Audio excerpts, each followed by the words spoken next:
porque sea domingo, sino porque hoy es un gran día, porque la presencia del Señor está con nosotros, porque Él nos sustenta, nos alienta, nos anima a seguir adelante. Y hoy, hermanos, a través de este pasaje de la Biblia, Daniel 10, capítulo 10, vamos a poder analizar y entender un poco el periodo que a veces lo llamamos el silencio de Dios. Entendamos el silencio de Dios como el periodo de que oramos hasta que Dios responde o hasta que entendemos lo que Dios nos está contestando, ¿sí? Llamaremos el silencio de Dios en esta exposición a ese tiempo, desde que oramos hasta que el Señor nos hace entender su voluntad, su respuesta, que Él quiere que asimilemos y como respuesta a la oración que estamos haciendo. Quiero invitarle para que vayamos y leamos solamente los versículos del 18 al 21 de Daniel 10. Váyalo buscando, por favor, Daniel 10, del 18 al 21. Y mientras lo busca, vamos a repetir el texto lema de este año, que está en 1 de Pedro 2:9. Va a aparecer aquí enfrente, a lo mejor ya se lo sabe, dice así: mas nosotros somos linaje escogido, real sacerdocio, nación santa, pueblo adquirido por Dios, para que anunciemos las virtudes de aquel que nos llamó de las tinieblas a su luz admirable. 1 de Pedro 2:9. Y ahora vamos a Daniel 10, del 18 al 21. Es la versión Reina Valera, usted la tiene ahí, a lo mejor en su Biblia, o si no, aquí está enfrente, como lo prefiera. Lo leemos todos juntos. Y aquel que tenía semejanza de hombre me tocó otra vez y me fortaleció y me dijo: muy amado, no temas, la paz sea contigo, esfuérzate y aliéntate. Y mientras él me hablaba, recobré las fuerzas y dije: hable mi Señor, porque me has fortalecido. Él me dijo: ¿sabes por qué he venido a ti? Pues ahora tengo que volver para pelear contra el príncipe de Persia, y al terminar con él, el príncipe de Grecia vendrá. Pero yo te declararé lo que está escrito en el libro de la verdad, y ninguno me ayuda contra ellos, sino Miguel, vuestro príncipe. Padre eterno, te alabamos, bendecimos tu nombre, porque tú eres un Dios grande, fuerte y poderoso. No hay Dios tan grande como tú, Señor bendito, nuestro protector, nuestro socorro, nuestro buen pastor, nuestro auxilio en todo tiempo y en toda tribulación. Alabamos tu nombre, Señor. Y aquí estamos delante de ti, postrados, humillados, Señor, de corazón, para pedirte que tú nos ayudes a poder entender la importancia de nuestra vida contigo, la importancia de nuestros tiempos de oración contigo. Padre, haznos entender y muévenos, Señor bendito, a una práctica de la oración aún más eficiente y aún mejor que la que pensamos tener. A ti damos la honra y la gloria, Señor, y ayúdanos a poder aplicar tu enseñanza a nuestra vida y familia. En Cristo Jesús. Amén. Muchas personas se preguntan por qué Dios guarda silencio. Para algunas personas el silencio de Dios es tormentoso. ¿Alguna vez ha tenido algún vecino que tiene una batería y que se pone a estudiar batería a un lado de su casa? ¿Le atormenta el ruido? Bueno, para algunas personas el silencio taladra, el silencio les hace daño. Y es cierto, Una vez llegó una señora con un consejero y le dijo: oiga, me casé con una momia. No habla, nomás está sentado frente a la tele con el control remoto y no habla, ¿verdad? Me casé con una momia. El silencio taladra. El silencio, en verdad, hermanos, hace daño. Pero necesitamos entender que Dios no guarda silencio. Me refiero a que Él escucha nuestra oración y responde. Y lo que a veces percibimos como personas como el silencio de Dios, simplemente es el tiempo donde oramos hasta que Él responde o nos hace entender su respuesta. Entonces, el capítulo 10 es la parte, ya son de los capítulos finales del libro de Daniel. Sin embargo, seguimos viendo una constante en la vida de Daniel. Y esa constante es, ¿cuál es? La oración. La oración. También el capítulo 10 de Daniel habla sobre la oración. La Biblia nos dice que Daniel oraba 3 veces al día, oraba en su habitación, oraba en el pozo de los leones, oraba por sabiduría, oraba por dirección, oraba por perdón de los pecados de su pueblo y por el regreso a casa. Vemos ahora a Daniel afligido en oración por 3 semanas, 21 días, debido a la revelación que le fue dada. Este lapso de tiempo de 21 días de silencio en cuanto a la contestación de su oración le permite a Daniel ciertamente ser afligido, pero también ser fortalecido, buscar con mayor intensidad a Dios. Y este periodo de supuesto silencio comprende desde que hacemos la oración hasta que asimilamos la contestación de Dios. Ciertamente la aflicción para unos es como irritante.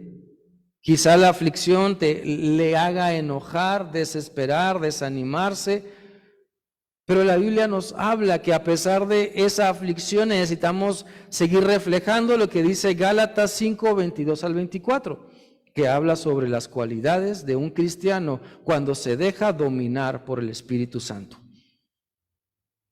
Quiero invitarle para que analicemos este capítulo 10. ¿Sabe? Hay otras Biblias que traen capítulo 13 y 14 de Daniel. Yo le voy a dejar de tarea eso.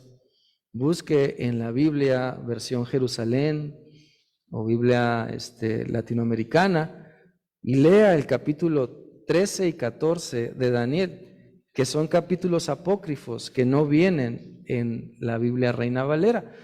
¿Por qué? Porque son diferentes. Cuando usted los lea se va a dar cuenta de que no pertenecen al escrito original de Daniel. Pero se lo dejo como inquietud y se lo dejo como tarea para que usted busque una Biblia de Jerusalén o una Biblia latinoamericana y pueda leer esos capítulos 13 y 14. Mientras tanto, vemos en el libro de Daniel una constante, la oración. La oración. ¿Qué tanto oramos? ¿Para qué oramos? ¿Por qué sí oramos y por qué no oramos? Vamos a analizar algunos beneficios de buscar a Dios, pero no solamente buscarlo, porque muchas personas pueden decir, es que yo busco a Dios, sí, pero a veces no sabemos qué hacer o cómo comportarnos mientras la respuesta de Dios llega. Y ahí es donde muchos se desvían. Muchos dejan de creer, muchos dejan de servir, de trabajar, muchos se enfrían o se desaniman por ese periodo donde ellos creen, ellos piensan que Dios ya se olvidó de ellos. Sin embargo, hay cosas importantes que aprender. Así es que vamos con la primera enseñanza que dice así: el silencio de Dios debe provocar una intensa búsqueda de su presencia. Cuando yo percibo que Dios guarda silencio sobre algunas cuestiones porque está trabajando en cada uno de nosotros, eso debe provocar que yo busque a Dios. Este pasaje de Daniel empieza hablando de la aflicción. Vamos a leer el versículo 2 y 3 de Daniel. Va a aparecer aquí enfrente. Y usted puede comparar versiones. Daniel 10, 2 y 3 dice: en ese tiempo yo, Daniel, estuve muy triste durante 3 semanas. En esas 3 semanas no comí ningún plato exquisito, ni comí carne, ni bebí vino, y tampoco me puse aceite en la cabeza. Podemos entender que en ese tiempo Daniel estaba dedicado a orar, a la comunión con Dios. No se fue por la barbacoa, ni por el menudo, ¿verdad? Ni por los tamales. ¿Sí? No se hizo unos lonches así bien buenos de carne, o sea, no. Lo indispensable comía para sostenerse y dedicaba su tiempo para orar. Él estuvo enfocado en eso, dice el versículo 2, estuve triste, tuvo aflicción, dice la versión Reina Valera. Por lo tanto, ese tiempo de espera cuando pensamos que, híjole, es que yo ya oré, hace una semana, hace un año, hace 10, hace 20 años oré y Dios no responde. Una de dos, o Dios no responde o yo no quiero entender su respuesta. Pero mientras tanto, mientras Dios responde o yo entiendo su respuesta, tengo que buscar a Dios. Este pasaje habla de la aflicción y la aflicción a menudo produce quejas y rebeldía. ¿Qué es lo que usted hace cuando le va mal en el trabajo? Se queja, se rebela. ¿Qué es lo que usted hace cuando alguien lo regaña o le llama la atención, algún maestro o algún superior? Se queja, es que la traen conmigo, es que ya la agarraron, y se revela y dice, sí, pues ahí te va la mía. Eso es lo que muchas personas hacen en medio de la aflicción. Pero este pasaje de Daniel enseña que debemos manejar la aflicción con oración. Dice el pasaje que Daniel estaba triste. ¿Y qué hacía entonces? Oraba. Se ponía a orar. ¿Podía cambiar la situación a su alrededor? No, pero sí podía orar para ser fortalecido. Vamos a Santiago 5:13, la primera parte de este versículo. Santiago 5:13. Dice aquí, ¿está alguno entre ustedes afligido? Haga oración. Haga oración. ¿Qué clase de aflicción estás viviendo? Enojo, desánimo, frustración. No nos gusta lo que vivimos ayer, no nos gustan las decisiones de otros, no nos gusta lo que vemos en nuestro alrededor, en la televisión, no nos gusta algo o mucho, nos aflige eso. ¿Qué debemos hacer? ¿Rebelarnos? ¿Quejarnos? ¿U orar? La Biblia nos enseña que debemos orar. No agarrar a mi club y decir, ahora sí, ¿verdad? Me van a escuchar y descargo todo contra mi familia, contra mis amigos y es que traigo mucha aflicción y tienen que escucharme. La Biblia te dice, ora. ¿Quieres salir de esa aflicción? Ponte a orar. ¿Quieres seguir afligido? Ponte a renegar. Pero a veces no nos cae el 20. No podemos entender, no lo podemos aplicar. ¿De qué sirve sabernos? Este pasaje a lo mejor algunos de ustedes se lo saben de memoria, o saben lo que dicen, o pueden completarlo. Si no se lo saben de memoria, pueden completarlo. Pero ¿quién sabe más? ¿Quién sabe más? ¿El que se aflige y ora, o el que se aflige y anda de quejumbroso? ¿Quién sabe más? Un pastor una vez comentaba en su predicación que había una hermana que le dijo, pastor, yo me sé 80 versículos de memoria de la Biblia.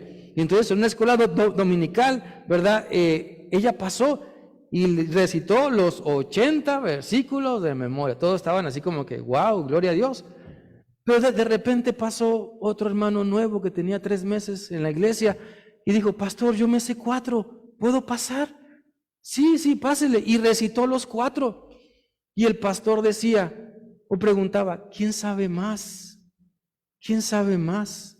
Esta hermana que recitó 80 versículos y que viene sola y que siempre se anda quejando que sus hijos, que su familia, o este nuevo creyente que nada más recitó 4, pero ya trajo a su tía, al sobrino, a su papá, a su mamá, como a 10 de su familia. ¿Quién sabe más? Espero, hermanos, que en verdad Dios nos ayude a aplicar su palabra.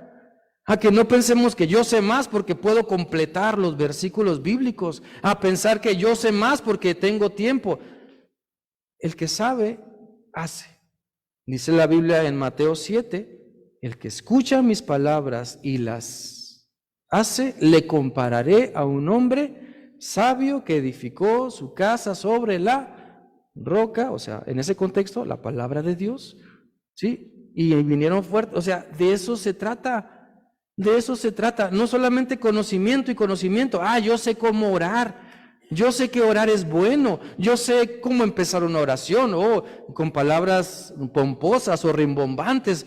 No, se trata de realmente poner en práctica lo que la Biblia nos enseña. Por eso, ¿estamos afligidos? ¿Qué tenemos que hacer? Orar, orar. El Salmo 40, 17. Vamos al Salmo 40, 17. También dice: y a mí que estoy pobre y afligido, no me olvides, Señor. Tú eres quien me ayuda y me liberta. No te tardes, Dios mío. La Biblia nos enseña ejemplo tras ejemplo de, si estamos afligidos, ¿cómo podemos orar? ¿Qué palabras podemos utilizar? Y sabiendo que el Señor escucha nuestra oración y sabe de nuestra aflicción. Lo que llamamos el silencio de Dios, entonces debe movernos a orar y a ayunar. A lo mejor podemos decir, ya estoy orando. ¿Qué me falta? Someter a lo mejor mi necesidad más grande, que es la comida. ¿Saben? En este siglo XXI, dicen los sociólogos, que una de las ansiedades más importantes o más frecuentes, más comunes en las personas, es la ansiedad por estar masticando. ¿Sí? La ansiedad por estar masticando. Algunos mastican papitas, otros mastican una jícama, los más saludables, ¿verdad? Zanahorias, otros chicles, pero es esa ansiedad, ¿sí o no? Y se nota a veces en nuestra panza o en nuestro peso que estamos y queremos estar masticando y masticando, ¿sí o no? Hermanos, para esa ansiedad de nuestros tiempos, la oración y el ayuno nos van a ayudar a sobreponernos, ¿sí? A sobreponernos, a poder saber que Dios está conmigo, Dios está con nosotros y quiere Él que yo le busque, quiere Él trabajar en mí, en esa aflicción que tengo, Él quiere trabajar. Entonces, busquemos al Señor, porque buscar al Señor produce resultados, produce buenos resultados, nos ayuda a dar pasos hacia el cambio real, hacia el cambio duradero. Mire, la falta de respuesta de nuestras oraciones no significa que Dios nos ignore. A lo mejor usted ha orado, pero ¿cómo ha orado? Señor, te pido por mí, por todos mis amigos, amén. Señor, bendíceme este día, amén. ¿Cómo oramos? El Señor escucha nuestra oración. Y alguien puede pensar, bueno, pues si Dios sabe todo, ¿verdad? Entonces Él sabe lo que yo necesito y lo que yo pienso. Y entonces como Dios sabe todo, alguien puede pensar, pues 5 minutos son suficientes, porque pues Dios ya sabe todo y Él puede pues discernir mis pensamientos y yo le puedo decir ahí 2, 3, 4 cosas, pero Él sabe todo. Alguien puede pensar eso y puede basar su teología o su doctrina en ese pensamiento. Pero sabe, la oración no cambia a Dios. C.S. Lewis dice que la oración nos cambia a nosotros. La oración no cambia a Dios, la oración me cambia a mí. El tiempo que yo dedico a oración me va a ir transformando a mí.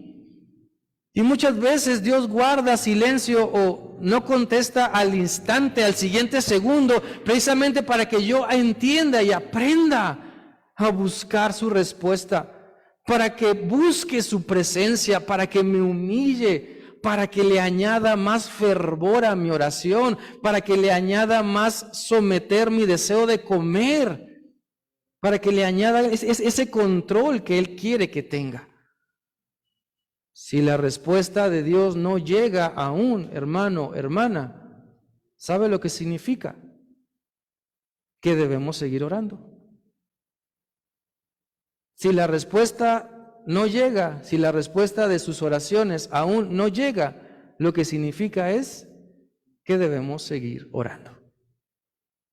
No significa que ya para qué oro, tiempo perdido, pues yo buscando a Dios y Él no me hace caso. No, significa hay que seguir orando, hay que seguir insistiendo. Muchas veces nos preguntamos, ¿por qué Dios no nos contesta? Hay gente que se pregunta, ¿por qué Dios no me contesta? ¿Qué razón ¿con qué razón o por qué razón se queda callado Dios? Hay gente que pregunta eso. A muchos les gustaría que Dios respondiera de acuerdo con lo que le pedimos y al instante siguiente. Pero la forma de Dios es diferente. La forma de pensar y de actuar de Dios es diferente a la de usted y a la mía. Dios tiene un propósito para eso que llamamos espera, para eso que llamamos silencio. Dios sabe lo benéfico del silencio, ya que resulta en una búsqueda intensa de su presencia. ¿Qué tanto nos gusta esperar? ¿Qué tanto nos gusta esperar? Hay niños que ya desde el 1 de enero ya están preguntando, ¿y cuándo es Navidad otra vez? O nomás el mío. No, ¿verdad? Todos. ¿Sí? ¿Qué tanto nos gusta esperar? ¿Qué tanto nos gusta esperar? Mis hermanos, necesitamos esperar en Dios, esperar en su respuesta. Él es Dios, nosotros sus siervos, pueblo suyo somos, ovejas de su prado. Él es el Creador, el Todopoderoso, nosotros su creación, nada más. Polvo somos, nada más.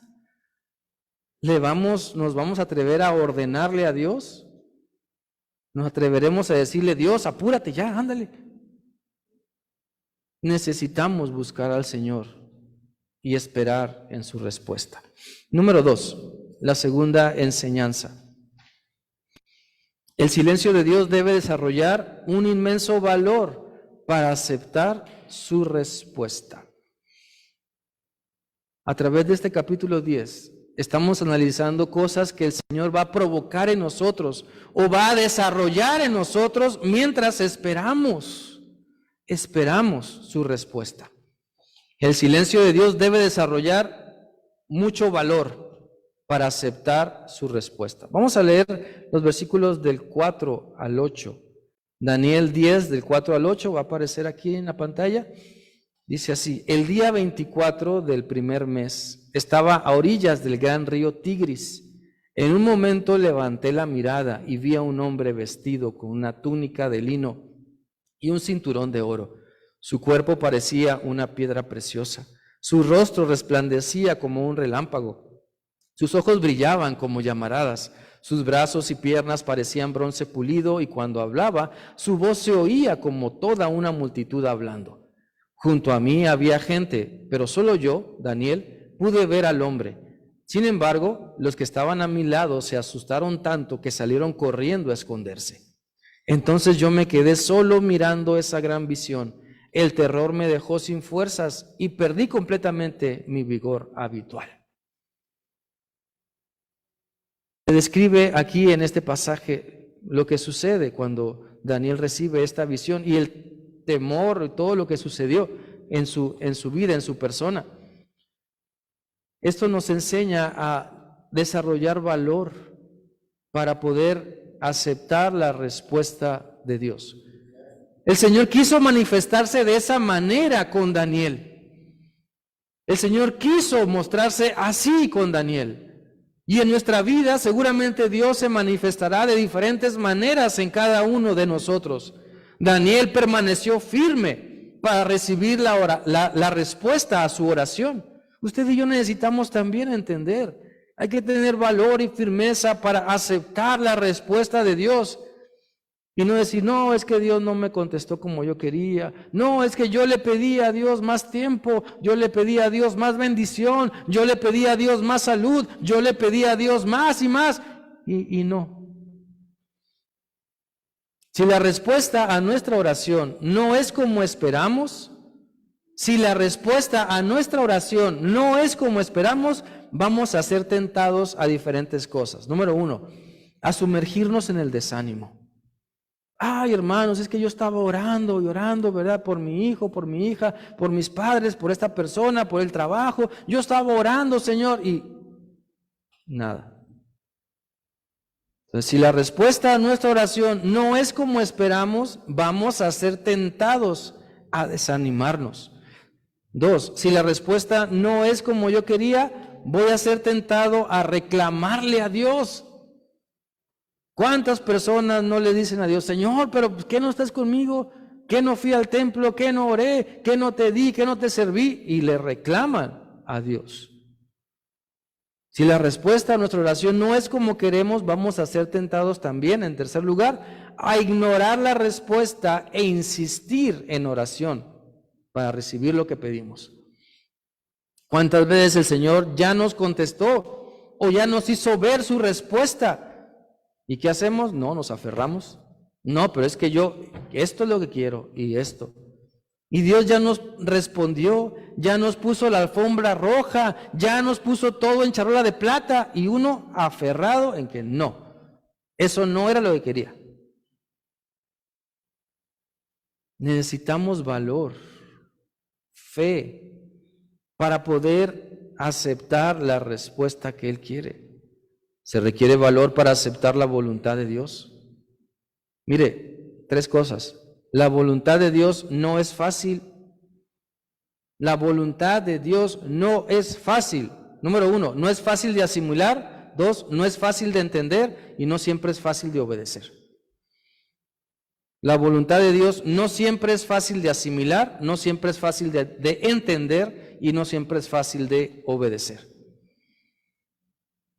Y aún así, necesitamos entender que ese valor para obedecer, para asimilar, para entender la respuesta de Dios, ese valor el Señor nos lo da cuando le obedecemos, cuando hacemos su voluntad. Daniel estaba en ayuno y en oración hasta que llegó la respuesta de Dios.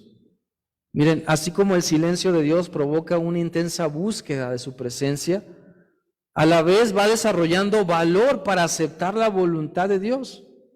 En la Biblia vemos que desde Abraham, él fue valiente para obedecer a Dios y salir de su tierra, de su parentela, de Ur de los Caldeos, e ir a la tierra donde el Señor le iba a mostrar. O sea, miren, Dios no le hizo una presentación de PowerPoint a Abraham y no le dijo, mira, aquí está el mapa, mañana vas a salir y vas a llegar a este lugar y ahí va a salir agua y después allá, ¿verdad? Vas a comer. No. Y muchas veces es lo que usted y yo queremos para nuestra vida. Que el Señor nos haga una presentación así de PowerPoint, ¿verdad? Bien bonita, que nos diga, esto es lo que quiero para ti. Y muchas veces esa presentación pues ya está en la Biblia, pero a veces queremos algo sobrenatural, algo fresco, algo novedoso. Queremos que alguien venga y diga y ponga la mano sobre nuestra cabeza, hombro y diga, el Señor te dice esto, ¿verdad? Y wow, eso apantalla más que abrir la Biblia para muchos. Pero Dios le dijo a Abraham, deja tu casa y ve a donde yo te voy a decir. Y Abraham creyó, tuvo valor y creyó. El Señor Jesús requirió valor en el huerto de Getsemaní para cumplir con el plan redentor de Dios. La oración del Señor Jesús fue, hágase tu voluntad, hágase tu voluntad. O sea, si puede pasar de mí esta copa, pero hágase tu voluntad. Yo quiero invitarle para que podamos tener valor y aceptar y obedecer la respuesta que Dios nos está mostrando a nuestras oraciones. Quizá usted busque una respuesta donde usted no haga nada, pero ¿qué cree? Así no trabaja Dios. A lo mejor estamos pidiendo, Señor, te pido por mi familiar, por esta persona, por mi amigo, te pido por aquello y por esto. Y oramos para que Dios ponga a alguien y le comparta y le dé buen testimonio. Pero la respuesta de Dios a veces nos va a decir, no, mijo, mija, usted dele buen testimonio, usted háblele, usted pórtese bien, usted cambie su carácter. Deje de ser tan peleonero, tan peleonera, tan gruñón, tan gruñona. Y dele el buen testimonio que esta persona necesita hacer. Pero no, ¿verdad? No, Señor, no, es que oramos para que alguien más, ¿sí? Para que de manera sorprendente la persona se convierta, pero que no me vea a mí, como dicen algunos, que vea. Pues no están ciegos para no vernos a nosotros. Las personas no están ciegas como para no ver nuestro testimonio. Por eso necesitamos orar al Señor. Número 3.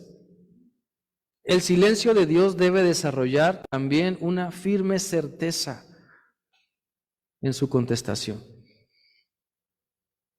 Si nos vamos dando cuenta, la oración no trabaja en Dios, la oración trabaja en mi corazón, en mi carácter. La oración me ayuda a no desesperarme tan pronto, a no enojarme, a no desanimarme, a no querer salir corriendo, gritando como desesperado. La oración me ayuda a mí. La oración nos ayuda a cada uno. Va desarrollando también certeza, una firme certeza de que Dios contesta o Dios contestará. Vamos a leer los versículos 11 y 12. 11 y 12 de Daniel, capítulo 10. Dice, el hombre habló y me dijo, estimado Daniel, presta atención a lo que te voy a decir. Levántate porque he sido enviado hasta ti. Cuando dijo eso, yo me levanté temblando. Él dijo, Daniel, no tengas miedo. Dios escuchó tu oración desde el primer día en que decidiste entender las cosas difíciles y humillarte con ayuno. Por eso estoy aquí. Dios escucha nuestras oraciones. Dios contesta, Dios escucha. Pero como vamos a ver más adelante, hay oposición y a veces no percibimos su respuesta. Y estos versículos nos enseñan que Dios escucha nuestras oraciones. Si usted cree en la oración, va a dedicar tiempo a ella. Si usted cree que la oración es una pérdida de tiempo, bueno, dedicará su esfuerzo en otras cosas. ¿Qué tanto oramos? ¿Qué tanto oramos? Todos pensamos que sí, la oración es importante, sí, hay que orar, ¿verdad? Muchos nos rasgaríamos las vestiduras si los miércoles de oración se suspendieran. No, ¿cómo puede ser? Pues no. O sea, no, que sigan adelante, claro. Pero ¿qué tanto oramos? O sea, una cosa es lo que decimos y otra cosa es lo que hacemos. ¿Qué tanto oramos? ¿Y cómo estamos orando? Si no oramos, nos perdemos del más grande descubrimiento y la más grande bendición para su vida, para nuestra vida. ¿Cuánto tiempo oró Abraham por un hijo? ¿Cuánto tiempo? Bueno, la Biblia no dice a qué año se casó, ¿verdad? ¿A los cuántos años se casó Abraham? Pero por lo menos más de 50 años sí oró. Tuvo a Isaac a los 100 años, ¿verdad? Por ahí. O sea, más de 50 años seguramente oró. Y a veces porque pasaron 5 años o 5 días o 5 horas, ya estamos desesperados porque pensamos que Dios no me contesta. Cada uno de los que estamos aquí somos testimonio de la oración. ¿Quién está orando por usted? ¿Quién está orando por usted? ¿Sus hijos? ¿Sus padres? ¿Algún hermano en la fe? ¿Quién está orando por usted? ¿Quién ora por usted? ¿Usted ora por otros? Yo sé que sí. ¿Usted pide a Dios por otros? Yo sé que sí. Pero necesitamos entender que Dios escucha nuestra oración. La oración no es perder el tiempo, no es decir, es que este tiempo de oración bien podía haber seguir durmiendo. Es que este tiempo de oración pues mejor hago algo más. Abraham creyó y oró y recibió su respuesta en su tiempo. Usted ha orado seguramente y va a recibir su respuesta en su tiempo. No desespere, desarrolle certeza de que Dios contesta. Número 4, sigamos adelante. El silencio de Dios debe madurar el entendimiento de que existe oposición. Mientras esperamos la respuesta de Dios, debemos ir madurando en nuestra mente que existe oposición. Vamos a leer el versículo 13. Daniel 10:13. Dice: mas el príncipe del reino de Persia se me opuso durante 21 días. Pero he aquí Miguel, uno de los principales príncipes, vino para ayudarme y quedé allí con los reyes de Persia.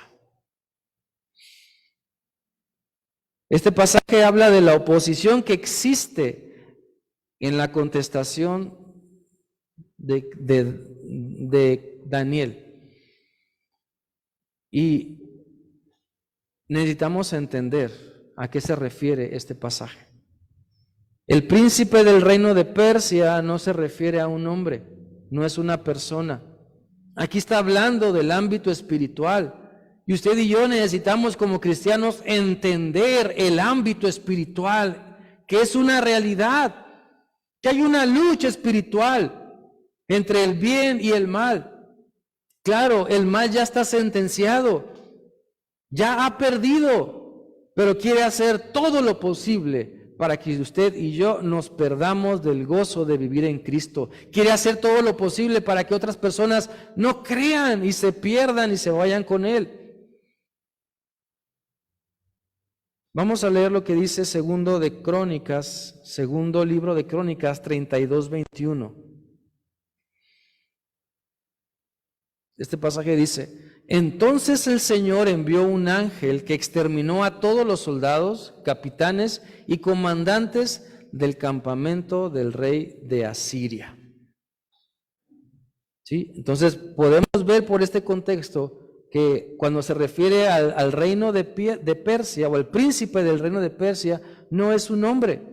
Un ángel puede despedazar a todo un ejército, lo vemos en algunas historias del Antiguo Testamento. La oposición que se presenta aquí representa a las huestes de maldad. Vamos a leer Efesios 6:12.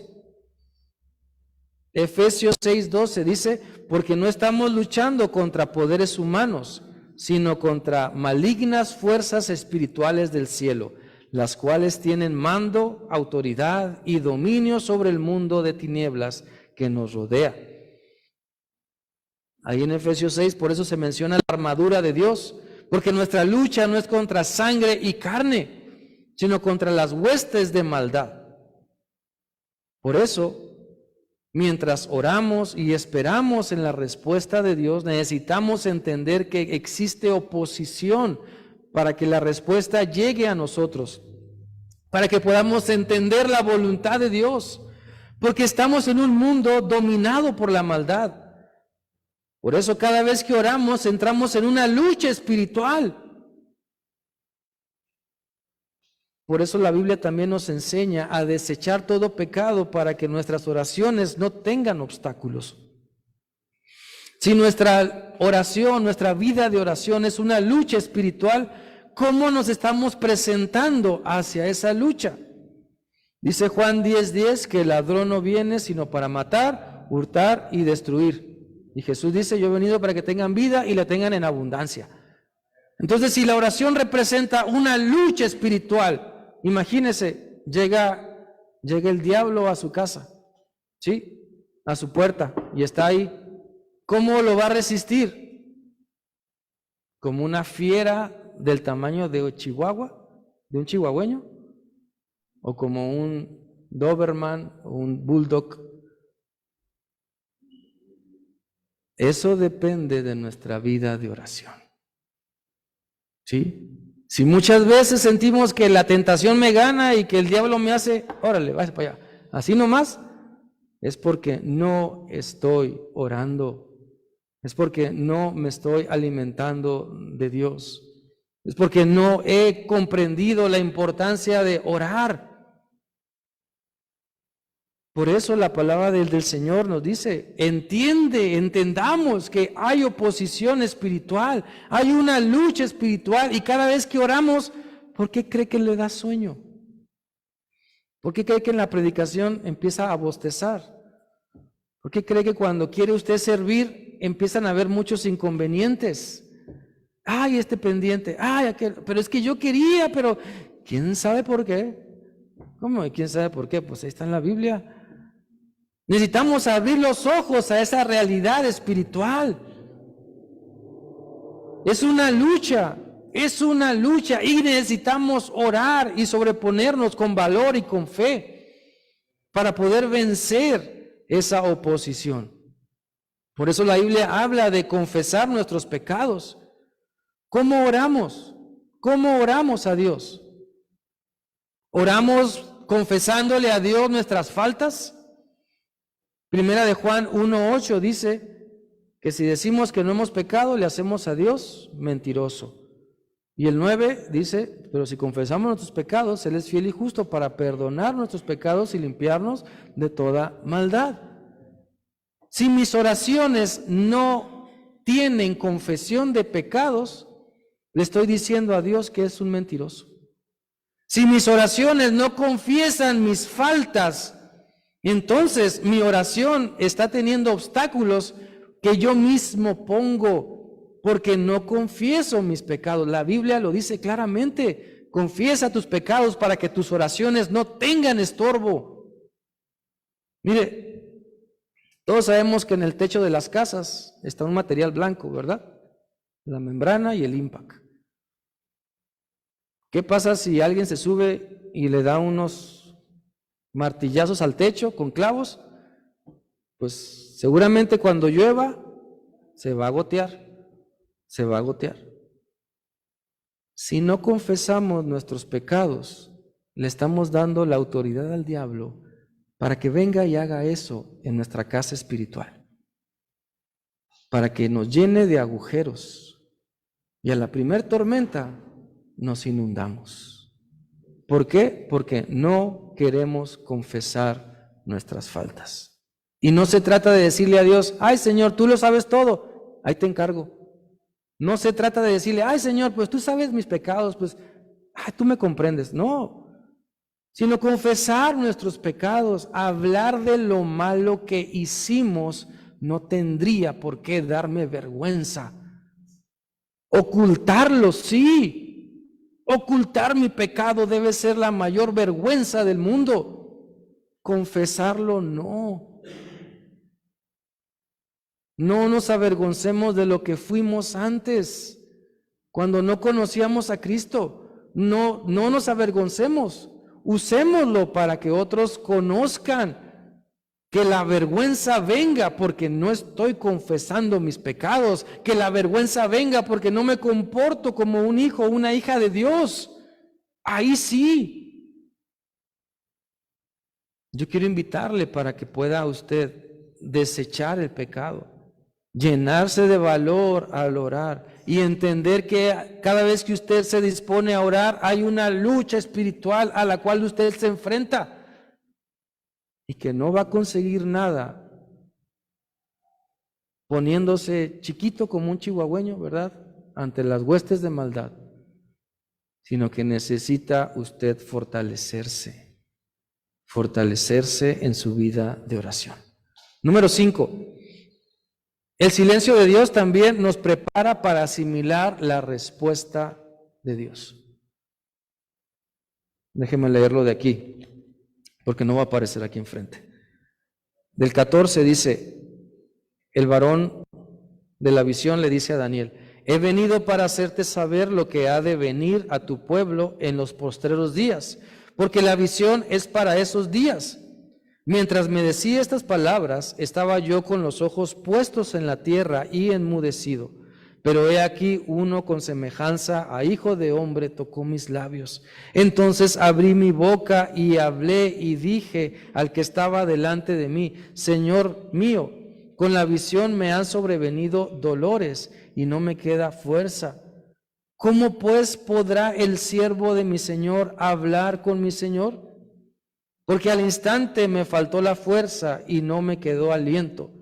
Y aquel que tenía semejanza de hombre me tocó otra vez y me fortaleció.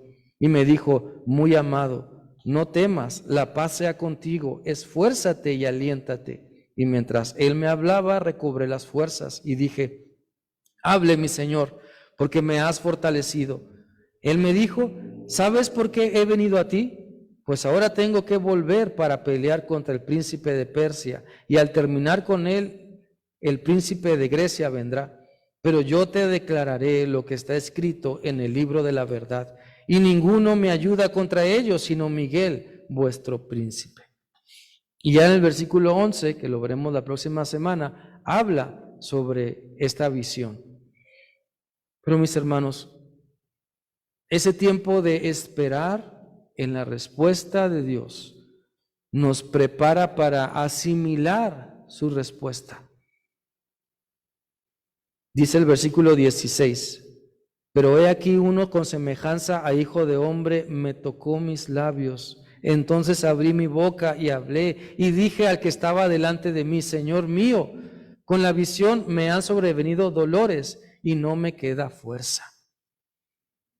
Este es un claro ejemplo, hermanos, de las luchas y aflicciones en nuestra vida. Este es un ejemplo de lo que el dolor, el desánimo, la desilusión nos hace vivir. Así nos deja postrados muchas veces las aflicciones de la vida, la enfermedad o los problemas, los vicios u otras clases de problemas familiares. Y podemos decirle al Señor lo mismo: Señor, he quedado sin fuerzas. Este problema con mis hijos, con mi hija, con mi hijo, con mis padres, con la iglesia, con mis amigos o mis vecinos, me ha dejado así tirado, Señor. ¿Y qué hace el Señor? Viene y nos toca, viene y nos fortalece, viene y nos dice: levántate, cobra ánimo, enderézate, sigue adelante. Eso es lo que el Señor nos dice. Y si usted todavía se atreve a contestar lo que dice el versículo 17, que dice: ¿cómo pues podrá el siervo de mi Señor hablar con mi Señor?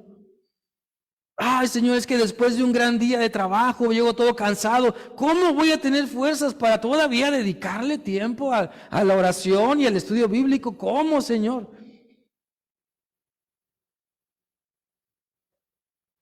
Dice el 18: y aquel que tenía semejanza de hombre me tocó otra vez, ¿y qué? Me fortaleció.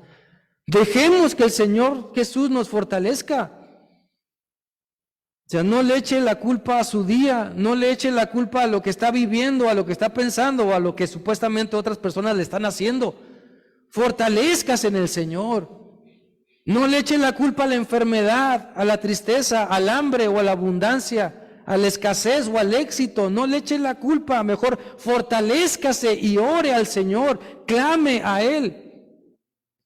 Deje que el Señor le toque. Deje que el Señor toque su mente, toque sus labios, y usted entonces empieza a expresar esa alabanza que necesita decirle al Señor. El 18 dice: y aquel que tenía semejanza de hombre me tocó otra vez y me fortaleció y me dijo: muy amado. Cuando dejamos que el Señor nos toque, el Señor Jesús llegue a nuestra vida, empezamos a asimilar sus palabras. Las palabras entonces del Señor empiezan a tener sentido y empiezan a llegar a nuestro corazón. Y en realidad nos empezamos a sentir muy amados. ¿Pero qué tengo que hacer? Pues humillarme en oración. En medio de mi aflicción, soportar la tentación de no desanimarme, de no tirar la toalla, de no decir: ya no hay esperanza, ya yo soy el hijo olvidado de Dios. No, sino ponerme a orar hasta que entienda, hasta que mis palabras expresen que Cristo me ama. Hasta que usted pueda expresar esas palabras: Dios me ama, soy muy amado para Dios y Él me está sosteniendo en medio de mi aflicción. Y el Señor seguirá diciéndonos: yo estoy contigo, mi paz está contigo, esfuérzate, aliéntate. Eso es lo que la palabra del Señor produce cuando asimilamos, cuando la asimilamos, no nada más en la lectura rápida, O sea, no vaya usted a su casa y se lea toda la Biblia y el domingo venga y me diga: ay, pastor, ¿no funcionó? No, asimílela, vívala, respírela, transpírala transpire la palabra del Señor. Y es así como el Señor nos desafía. Cristo nos está desafiando para que entendamos que ese tiempo de espera, su silencio, no es para siempre. Porque Él quiere que sigamos confiando, que sigamos fortaleciéndonos únicamente en Él. No se trata de tener a Dios y algo más, a Cristo y algo más, no. Únicamente confía en Dios y Él hará. Y Él le mostrará su favor, Él le mostrará su misericordia, Él lo va a guiar. Porque usted y yo necesitamos fortaleza. Somos de carne y hueso, nos desmoronamos bien fácil. Pero el Señor es quien nos sostiene. Dejemos que Él nos lleve en sus brazos. Dejemos que Cristo nos tome en sus brazos y no luchemos con lo que el Señor quiere hacer. Entienda el silencio de Dios como lo que usted y yo necesitamos para madurar en nuestra vida. Oremos. Dios, gracias te damos. Gracias te damos, Señor. Ayúdanos en verdad, Padre eterno, para no dejar de insistir en hablar contigo, para no dejar de insistir en nuestro tiempo de oración. Danos sabiduría, Señor, para poner en práctica tu palabra. Sigue trabajando con mis hermanos que hemos escuchado. Síguenos moldeando, Señor, a tu imagen. Despeja toda duda y danos fe y valor para doblar nuestras rodillas y pasar aún mejores tiempos de calidad orando. Que no seamos oidores solamente, sino que hagamos tu voluntad. En Cristo Jesús oramos. Amén. Dios les bendiga.